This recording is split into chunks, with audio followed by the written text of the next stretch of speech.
Hey guys, it's me, and we are back full swing for NFL catch-up. At least that's what I'm going to call it today, because I'm going to talk about the standings of each of the conferences and each of the teams, the games this week that I will be hopefully talking about later, or at least mention a little bit later, and then looking off into the playoffs already, because we're in week 7 already.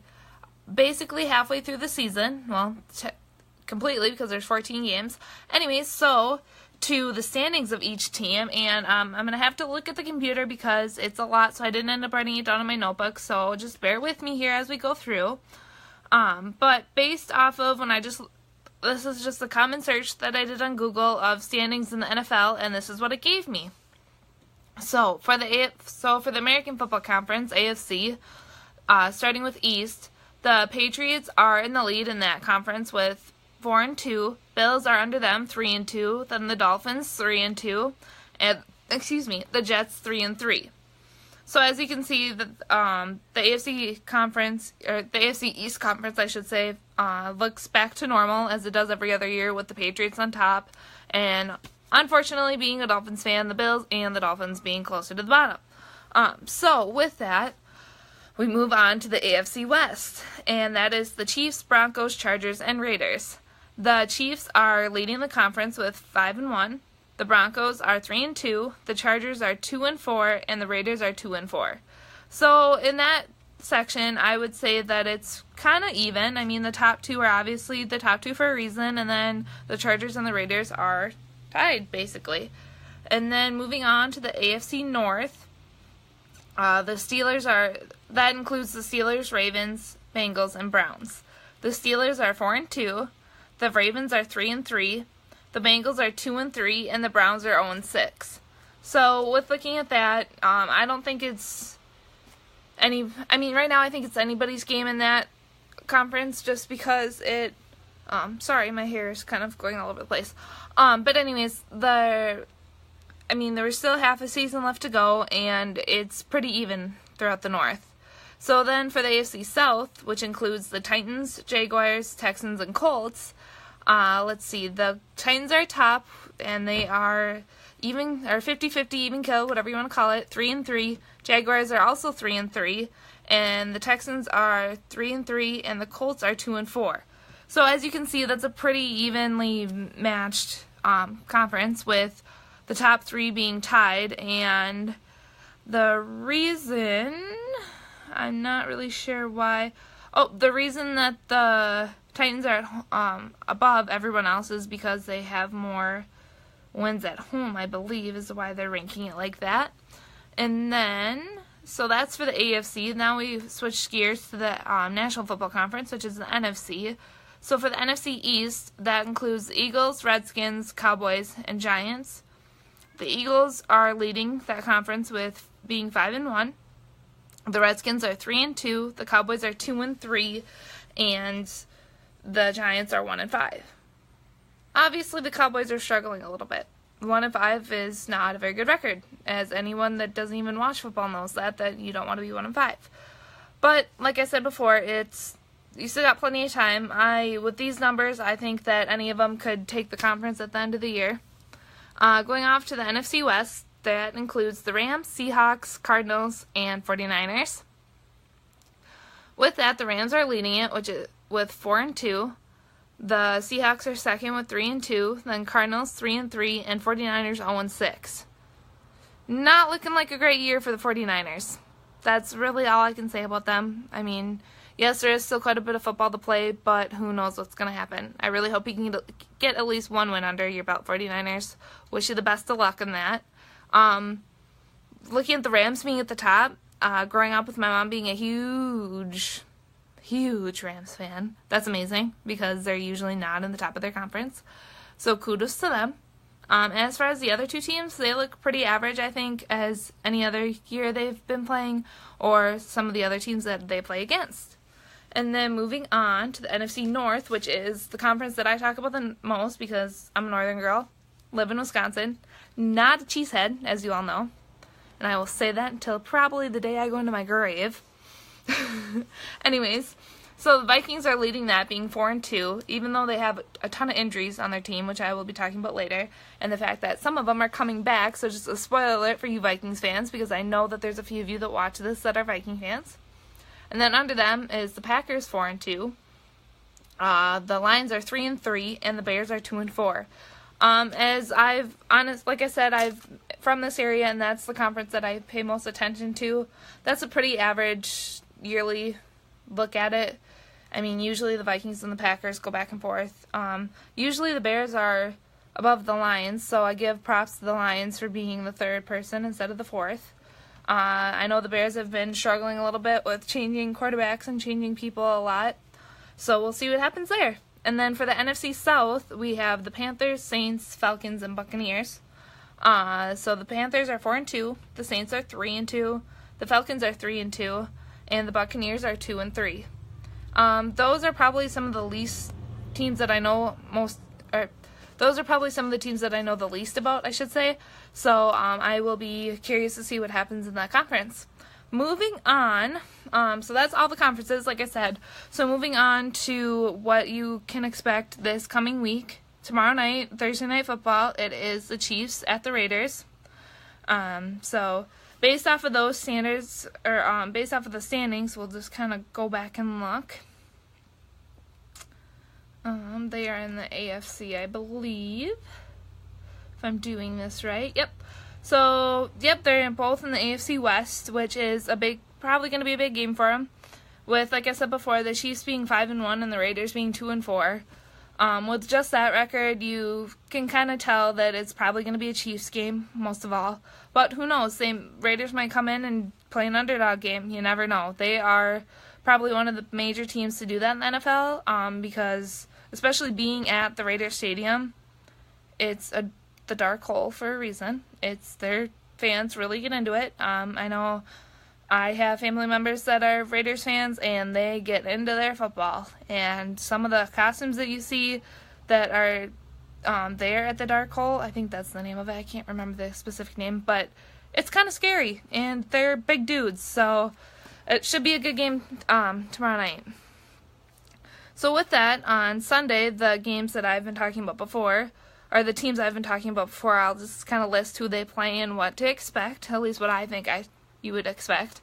Everybody obviously has their own opinion about who's going to win, who's not going to win, look at the standings, not look at the standings, who's got who on what team, and all that kind of stuff. So, just Rachel's opinion this time. Let's go to the Jets and the Dolphins, and they play at noon on Sunday. And if I'm in the right thing, if my computer will work for me. Okay, so we gotta go to the NFC and back. Oh, maybe not. I was wrong. I should know this better. Yep, they're in the AFC, of course. Anyways, like I said before, the Dolphins are 3-2, and the Jets are 3-3. So, in the AFC East, the Dolphins are one above the Jets, obviously, in the standings. So we'll see what happens there. Obviously, I would like the Dolphins to win because that's my team, but I also know the Jets is my brother's team, so it's always been kind of a fun rivalry between the two of us to see whose team wins and who has the better record and all that kind of stuff. So we'll see. I think it'll be a good game. For the Saints, they are versus the Packers at noon. So at the same time, and unfortunately I work on Sunday, so I won't be able to see these live, but I will go back and do videos like I have before about them and kind of see the stats and the highlights and all that kind of thing. So yeah, I think it'll be a good game. I will also talk about in a later video, hopefully today or tomorrow, about the big injury that happened on the Packers. If any of you watch that game, you know exactly what I'm talking about, so I'm not going to say who it is, but you probably know who it is. It's one of their major players, just a little hint. And then the Vikings play at noon also against the Ravens at noon, like I said. I didn't mean to double word myself. Anyways, so all three big games at noon. I don't know who you're going to pick to play or watch. I think it's going to be a struggle. If you're in Wisconsin, then more than likely you're probably going to watch the Packer game. Give you props to that, but just remember there's one key player probably not going to be on that field. So we'll see what happens there and see who comes out with the win in that. Now, moving on to Monday Night Football, it is Redskins versus Eagles at 7:30. Who do you think's going to win that one? Guess what? I'm going to have all the info back on here, so come log in and see who won and see what people are saying about it. And I will hopefully do a pregame one more in depth for the Monday Night Football game on Sunday, because I think it's just kind of fun to do a little pregame and to see what the announcers of the game are saying and what the standings are at that point and who they think is going to win and who they think is going to lose and who they think is going to have a great game, who they don't, and yada, yada, yada, basically. It can go on and on and on about who says what and where and why.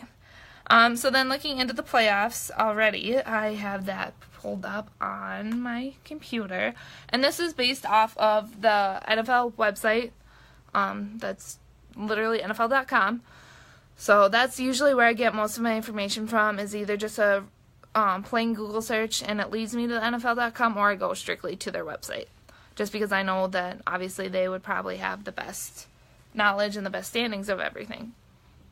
So with that, looking at the divisional round, which will happen the weekend of January 13th through the 14th, for the AFC, they have the Chiefs in there right now, and they will play the lowest winning seed from the AFC wild card round, which I will, once I go through all the divisional round, I'll say who the wild card round is and kind of relate it back to what we're talking about now. So then you can kind of see who you think will be in it and who won't be. As for the other AFC divisional round, it will be the Steelers that are 4-2 right now, and they are projected to be second seed, and it'll be against the highest winning seed from the AFC wildcard round. And then for the NFC, right now it's the Eagles that'll play the lowest winning seed from the NFC wildcard, and the Eagles are 5-1-0 right now, and they're projected to be a first seed. And then the Vikings that are 4-2 that are projected to be a second seed. I can't talk. Will play the highest winning seed from the NFC wildcard. So then going into the AFC wildcard round, it is if I'm reading this right, this is how I think it's supposed to be. The Dolphins that are 3-2 and projected to be a sixth seed, and then the Patriots that are 4-2 are projected to be a third seed. And the Bills are 3-2, projected to be a fifth seed, and then the Titans that are 3-3 are projected to be a fourth seed. So out of those four, it'll pick who goes against the Chiefs and who goes against the Steelers. So then, and going into the NFC side of things, the Saints are 3-2 in the wild card round and projected to be the sixth seed. The Panthers are 4-2 and projected to be the third seed. Packers are 4-2-0 and projected to be the fifth seed, and Rams are 4-2, projected to be the fourth seed. And those are on the NFC side. So then out of those four teams, whoever's the lowest winning seed will play the Eagles on January 13th or 14th, and then whoever's the highest winning seed of those will play the Vikings on January 13th or 14th. And the wild card round is January 6th through the 7th. So with that, just going back into kind of relating this better so you understand, the Dolphins will play the Patriots, the Bills will play the Titans, the Saints will play the Panthers, and the Packers will play the Rams for the wild card round. And then as who they have in the hunt right now, which is who is basically a step below the wild card, you don't want to be in the hunt, and you really don't want to be in the wild card. The best people off right now are the ones that are stuck in the divisional round, which is the Chiefs, Steelers, the Eagles, and Vikings, just because you know then you're going to be in the playoffs. But being the next step below isn't bad either. It's just a little more nerve-wracking, I guess you could say. So with that, going into AFC for in the hunt, it is the Broncos, which are 3-2, the Jaguars, which are 3-3, Ravens 3-3, Jets 3-3, Texans 3-3, Bengals 2-3, Colts 2-4, Chargers 2-4, Raiders 2-4, Broncos 0-6. I know I already said the standings or their record of the year so far, but I figured since I'm just going through them all together, I would just go through it again so then you can kind of compare and see who you think is better, who you don't think is better. and I keep moving the phone on you, and I apologize. It's just because I have it charging right now, so I don't lose battery while I'm in the middle of talking to you. Anyways, so going back to what I want to talk about, we will go back up and talk about the NFC in the hunt, and that is the Falcons that are 3-2, Redskins 3-2, Seahawks 3-2, and Lions 3-3, and there we go. Cardinals 3-3, Cowboys 2-3, Buccaneers 2-3, Bears 2-4, Giants 1-5, and 49ers 0-6. So, as you can see here, Browns and 49ers are both at the bottom of both of their sides of the AFC and of the NFC, both not winning a game yet. So, come on, boys, let's win a game. Let's get going. It's your job. Let's go. Right? At least that's what I would say if I were their coach. Obviously, I'm not an NFL coach, and there's probably great reasons for that, because I want to be the announcer of them or talking about them like I am to you. I don't want to be their coach. Anyways, I give a lot of props to all the players, all the coaches, everybody that's involved. Yes, you make a ton of money, but yes, you work your butt off. Keep doing it. Don't get full of yourself. Just keep playing your game and be thankful for it is basically what I like to think about it. And that's all I have for this video. So thanks for tuning in. I will share this on my YouTube page. I think I finally figured out how to share my videos on there. I will also be posting this to my personal Facebook page and to Twitter, hopefully, and maybe even Instagram. So if you don't follow me on all those or like me on any of those, do it. I would love the love, as I always say. That's, I guess, my new slogan. It just kind of came up like that. But like I said, I love that all of you are watching. Thank you, and I will see you next time.